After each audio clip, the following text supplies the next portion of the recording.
Few songs wear their wound so openly.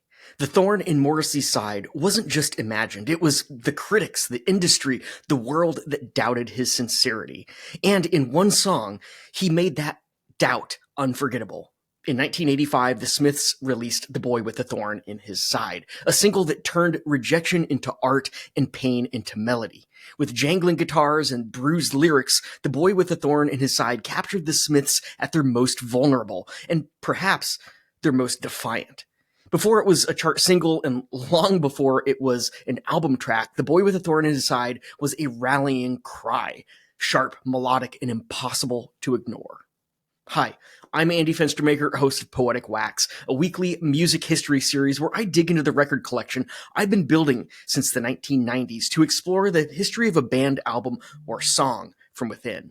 And today, I am setting my sights on another track off the Smiths' landmark 1986 album, The Queen is Dead. When asked on The Tube in 1985 whether the song was inspired by Oscar Wilde, Morrissey replied, quote, "No, that's not true. The Thorn is the music industry and all those people who never believed anything I said, tried to get rid of me, and wouldn't play the records. So I think we've reached a stage where I feel if they don't believe me now, will they ever believe me? What more can a poor boy do?" End quote. For Morrissey, The Thorn was no idle metaphor. It was lived reality. The Smiths had already proven themselves with a string of singles, yet the establishment remained skeptical. Critics often dismissed Morrissey's frankness as affection, and record labels were wary of a frontman who blurred the lines between irony and sincerity. The Boy with the Thorn in His Side was his rebuttal, an open declaration that his longing and vulnerability were not masks, but the very heart of his art. He sang as if trapped between collapse and confrontation, daring the world to recognize his conviction. The thorn, then, was both his private wound and his public weapon. Years later, Morrissey would single out The Boy with the Thorn in His Side as his personal favorite among all of the Smiths' work. For him, the song captured not just the essence of the band, but the essence of his own struggle, the need to be believed, the fight to be heard, the conviction that sincerity had its place in pop music. That it was his favorite feels telling. Of all the wounds he turned into art, this one was the one he cherished most, a moment where rejection became defiance, and defiance became something strangely beautiful. It's a theme, too, that has seemed to follow him through the decades. If Morrissey supplied the wound, Johnny Marr gave it wings. His guitar work shimmers as though determined to outshine the lyrics' darkness. His jangling chords, endlessly inventive, created a sense of forward motion, as though Defiance itself could be set to music. For this track, Marr went further, weaving in string arrangements that transformed the song from a sharp cry into something near symphonic. The contrast is striking. A lyric steeped in rejection, carried aloft by melodies that feel radiant and unstoppable. In Marr's hands, melancholy became motion, defiance turned into beauty, and despair transformed into something strangely luminous. But it wasn't just Marr. Andy Rourke's bass threads through the song with a melodic restlessness, counterbalancing the sweetness of the guitars with a sense of urgency. His playing adds weight without heaviness, moving the track forward like an undercurrent that can't be ignored. Mike Joyce's drumming, steady and unflashy, anchors the song with pulse and restraint, giving space for the guitar lines to sparkle and the vocal to ache. Together, they form the bedrock that allows Morrissey's Thorn to pierce all the more sharply. The single's sleeve features a striking image of a young Truman Capote, captured mid-air by Cecil Beaton in 1949, arms and legs outstretched in glee. This is not the wary Truman of years later, but a figure suspended in youth, in joy, in flight.